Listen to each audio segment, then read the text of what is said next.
Panyaza Lesufi wil verhoed dat ouers self besluit by watter skole hulle kinders ingeskryf word.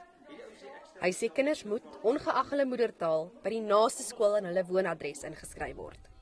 Solidariteit sê Lesufi is 'n boelie, wat nie sy sin mag kry nie. Honderde ouers het ons gekontak. Dat is regtig so dat mense ongelooflik ontsteld is oor die feit dat die magte wat hulle het ingevolge die grondwet eenvoudig weg van hulle gesentraliseer word. Herman het 'n beroep op skole en ouers gedoen om nie toegewings te maak nie, omdat moedertaalonderrig op die langtermyn daaronder gaan lei.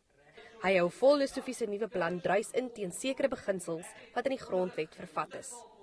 Lesufi het al voorheen gesê Afrikaanse skole kies watter leerlinge hulle wil toelaat op grond van ras. Herman sê dit is nie die geval nie. Die grondwet maak voorsiening vir moedertaalonderrig. Deel van daardie regte is dan onderrig in 'n spesifieke taal. Indien jy kom en jy sê dat daardie spesifieke reg is 'n soort van 'n rassistiese reg, dan is die antwoord dat jy beskuldig die grondwet as 'n rassistiese grondwet. Die vakbond sê hy is bereid om skole en ouers in die verband by te staan. Karla Kutse, Eunice Muldersdrift in Gauteng.